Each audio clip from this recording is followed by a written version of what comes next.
The room always smelled like dust and rain whenever the window was open. I noticed it the moment I stepped inside, the way the air felt heavier here than anywhere else in the house, like it remembered every word ever spoken within these walls.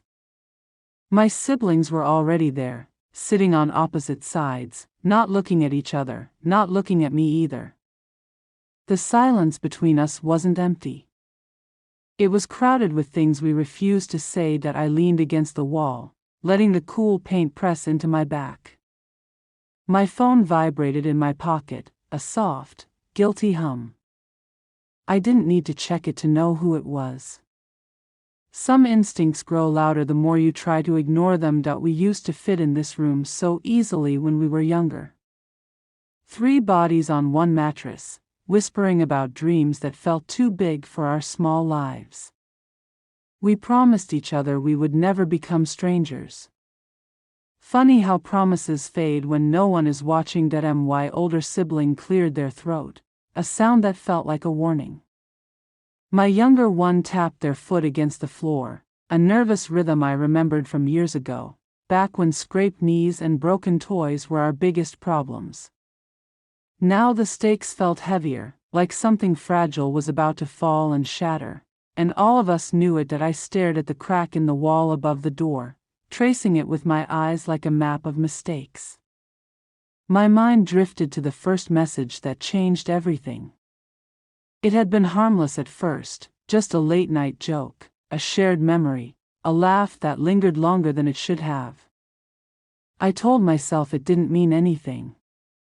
I told myself a lot of things. The phone vibrated again. This time, my younger sibling noticed. Their eyes flicked toward my pocket, then back to my face, searching for something I wasn't ready to give. I swallowed, feeling my throat tighten. Guilt has a weight. You can feel it even when no one touches you. I remembered how we used to protect each other. How my older sibling once stood between me and a group of kids who thought teasing was harmless. How my younger one cried when I moved out for the first time, like the world had taken something from them. We were supposed to be unbreakable. That's what family is, or what I thought it was. The rain outside grew louder, tapping against the window like impatient fingers. I wondered if it was trying to drown out the sound of my thoughts. I wondered if anyone else in this room could hear my heartbeat the way I could, loud and uneven, like it was trying to escape my chest. My phone buzzed again. I didn't move. The message could wait. Or maybe I was the one waiting for someone to say something, to accuse me, to free me from the quiet torture of pretending everything was normal. My older sibling finally looked at me. Their eyes weren't angry. They were tired. That somehow felt worse. "You've been distant," they said, softly, like they were afraid of breaking something already cracked. I wanted to tell them the truth. I wanted to say I was lost, that I had found something in someone else's words that I didn't even know I was missing. I wanted to explain how loneliness can make you reach for the wrong hand in the dark. But the words stayed stuck, tangled in fear and shame. My younger sibling shifted closer to me, the familiar warmth of their presence a reminder of everything I stood to lose. "We're still here," they said. It wasn't a question. It was a plea. The phone vibrated again, insistent now. I finally pulled it out, the screen lighting up my face in the dim room. A name flashed across it, one that didn't belong here, one that didn't belong between us. I didn't open the message. I just stared at the screen, at the proof of the line I had already crossed, even if no one else in this room knew it yet. The rain kept falling. The silence kept growing, and in that moment, standing between the family I was born into and the feelings I had chosen, I realized I couldn't hold both forever. Something was going to slip. Something was going to break. I just didn't know which one of us it would be. The air felt warmer than it should have, like the walls were holding on to our breaths instead of letting them go. I sat down this time, because standing made me feel like I was about to run, and I didn't trust myself not to. The chair creaked under my weight, loud in the quiet, like it was announcing every thought I was trying to hide. My phone rested in my hand now, face down. I could feel it there, a small, burning presence. It didn't need to light up anymore. I already knew what waited on the screen. Words that weren't meant for this room. Words that didn't belong to the people sitting across from me. My older sibling leaned forward, elbows on their knees, hands clasped together. They looked like they were holding something invisible, something heavy. "You don't have to pretend with us," they said. Their voice didn't rise. It didn't fall. It stayed steady, and that steadiness made my chest tighten. I looked away, my eyes landing on the window. The rain had slowed, turning into thin lines that slid down the glass like tears that didn't know where to stop. I thought about all the times I had stared at another screen late at night, my room dark, my heart racing for a message that felt like a lifeline. I had told myself it was harmless. I had told myself it was just someone who listened. My younger sibling broke the silence with a small, nervous laugh that didn't sound like laughter at all. "You've changed," they said. "You used to tell us everything." I wanted to say I still could. I wanted to say I still wanted to. But every secret you keep makes the next one easier, and the truth starts to feel like a stranger you don't recognize anymore. My phone vibrated again, sharp and sudden. This time, I didn't flip it over. My older sibling noticed anyway. Their eyes followed the sound, and something in their expression shifted. It was subtle, like a shadow passing over their face, but I saw it. They saw me see it. "Who is that?" they asked. The question hung between us, heavy and fragile at the same time. I opened my mouth, but nothing came out. My younger sibling's gaze moved from me to my older sibling, then back to me, like they were watching a storm form and didn't know where it would hit. I thought about the first time I crossed the line without realizing it. A late night call that lasted too long. A confession I should have kept to myself. A laugh that felt too close, too intimate. None of it had felt like betrayal in the moment. It had felt like connection. It had felt like being seen. My older sibling stood up. The chair scraped against the floor, loud and harsh. "You don't look at us the way you used to," they said. "You're always somewhere else." They were right. I had been somewhere else for a long time. In a space built out of messages and promises that didn't exist in daylight. In a version of myself that felt lighter, braver, less afraid to want something I wasn't supposed to. My younger sibling reached out, their hand hovering near mine, not quite touching. "If something's wrong, we can fix it," they said. "We always do." The word fix echoed in my head. Some things don't break cleanly. They splinter. They leave pieces behind no matter how careful you are. I finally flipped my phone over. The screen lit up, bright in the dim room. My older sibling saw the name before I could hide it. Their eyes widened just a fraction, but that was enough.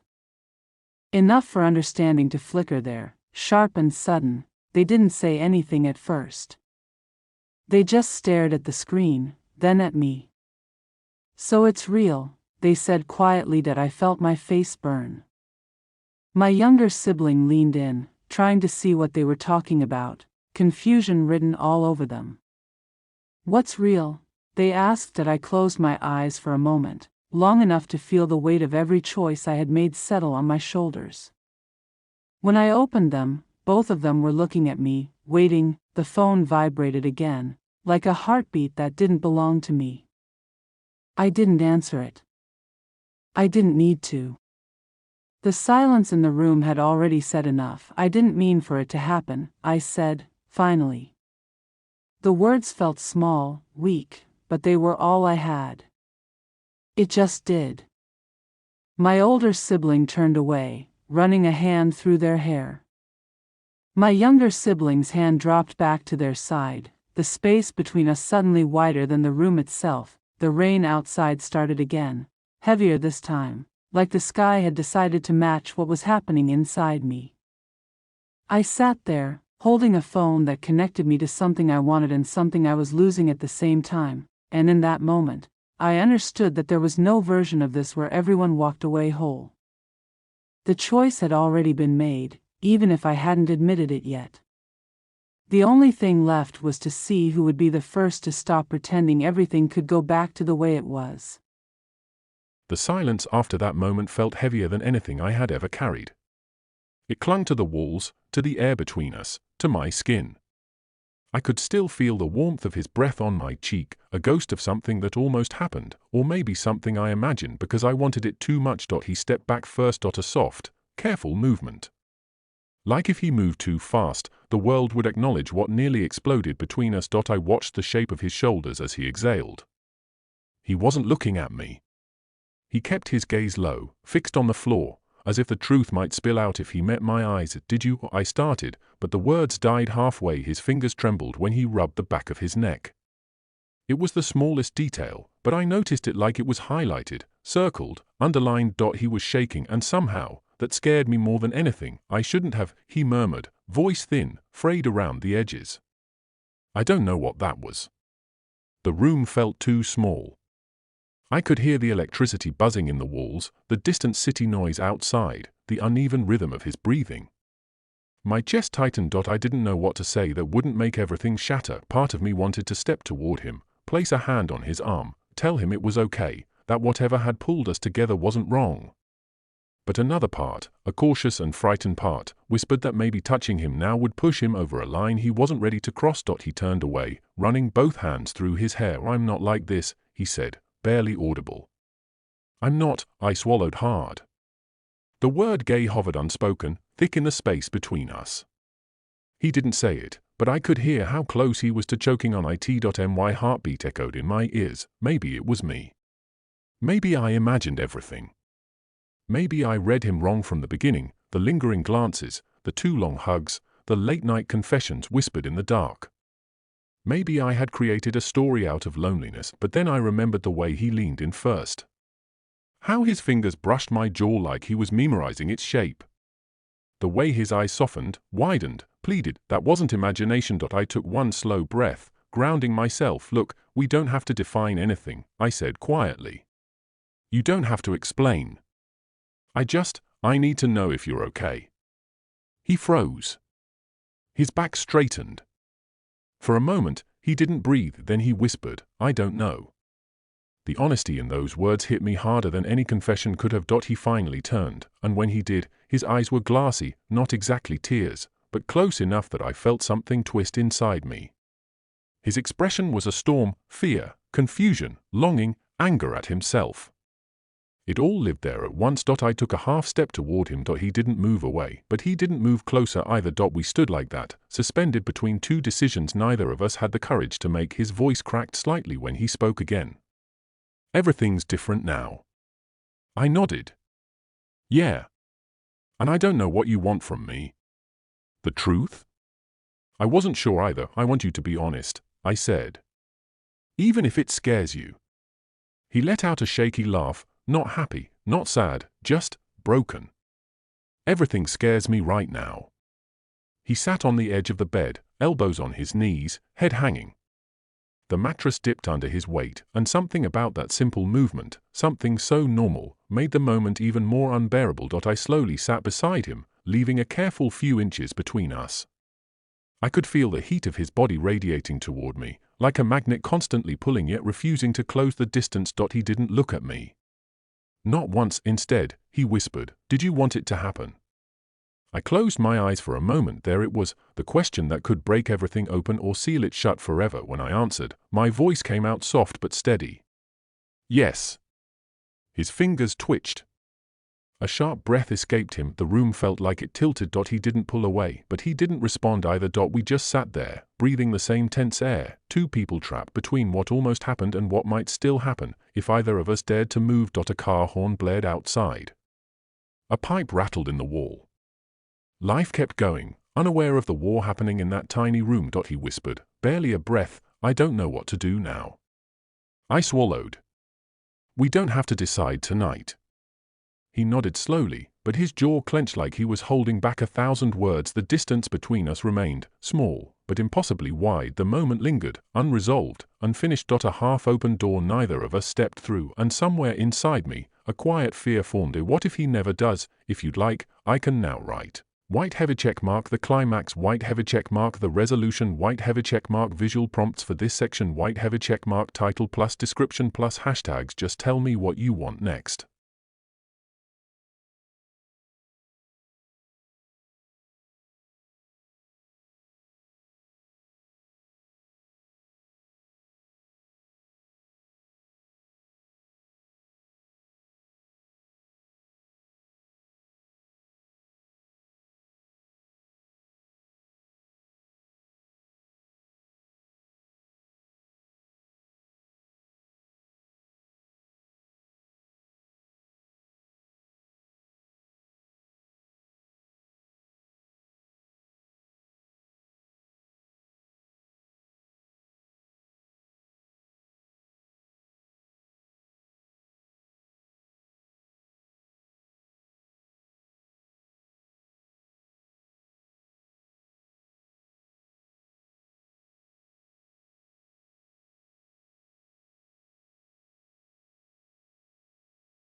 The room felt different without them. Not quieter, exactly. Just emptier, like the air itself had given up trying to hold everything together. I stayed where I was for a long time, back against the wall, eyes on the door that had closed too easily, too cleanly, for something that had taken so much with it. My phone rested in my hand, dark now. No glow. No name. Just a smooth, cold screen that reflected a version of me I didn't recognize. I thought about all the nights I had waited for it to light up, the way my heart had learned its rhythm, the way I had let those small moments become something bigger than they ever should have been. I stood up slowly. My legs felt heavy, like they were still carrying the weight of what had just happened. The chair my older sibling had been sitting in was slightly pulled back, angled away, like even the furniture knew it didn't belong where it had been before.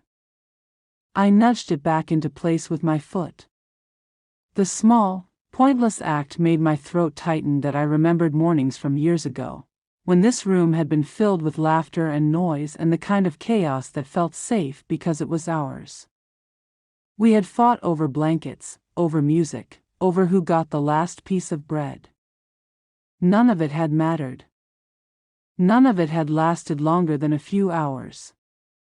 I didn't know how to handle something that might last forever. My phone vibrated in my hand.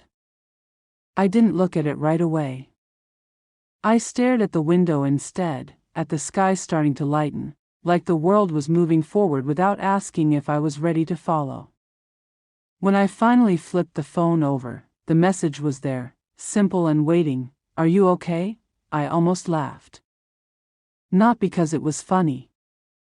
because it felt impossible to answer. I typed a few words, erased them, typed again. Everything I tried sounded like a lie. I locked the screen instead and slipped the phone into my pocket, like I could hide from the question by putting it somewhere I couldn't see. The door across the room creaked as I touched it. I didn't open it. I just rested my forehead against the wood, feeling its solidness, its certainty. On the other side were people I had known my whole life, people who had seen me at my best and now, at my worst. I wondered if they were sitting somewhere else, replaying the same moments, hearing the same words over and over, trying to find a version of me that still made sense. That I whispered their names under my breath. It didn't change anything, but I said them anyway, like a habit I wasn't ready to break. The house was waking up. I could hear distant footsteps, the low murmur of voices, the clink of something being set down in another room. Normal sounds. Normal life. It felt unfair that the world could keep going when something in mine had just stopped. That I walked back to where I had been standing earlier, to the exact spot where I had first pulled my phone out and let everything spill into the open. The floor there had a small mark on it, a scratch I didn't remember making. I traced it with the toe of my shoe, following its uneven line, thinking about how damage doesn't always show up right away. Sometimes it's small. Sometimes it's quiet. Sometimes you only notice it when you look close. That my phone vibrated again. I didn't take it out this time. I let it buzz until it went silent on its own. The absence of the sound felt heavier than the sound itself. That I thought about what my younger sibling had said, about not recognizing me anymore. I rolled the words around in my head, trying to see myself the way they must have seen me in that moment. A stranger in a familiar body. Someone who looked the same but carried different intentions, different loyalties, different wants. That I pressed my palm against my chest, feeling my heartbeat, steady and stubborn. At least that hadn't changed. Everything else felt like it was shifting, sliding into a shape I didn't know how to live inside yet. The light in the room grew brighter, filling the corners I hadn't bothered to look at before. Dust floated in the air, catching the glow, turning into tiny, drifting sparks. I watched them move, slow and careless, and wondered if this was what letting go looked like. Not a single moment. Just a series of small things drifting away. That I took my phone out one last time. The message was still there. Waiting. I stared at it, thumb hovering over the screen, caught between reaching back for something that had cost me so much and stepping forward into whatever came next. That I didn't reply. That I slid the phone into my pocket again and walked to the door. My hand rested on the handle, just like my older siblings had a few minutes before. I paused there, breathing in, breathing out, feeling the weight of everything I was about to carry with me. When I finally opened the door, I didn't know if I was walking toward forgiveness, or distance, or something that didn't have a name yet. All I knew was that the room behind me would never be the same, and neither would I.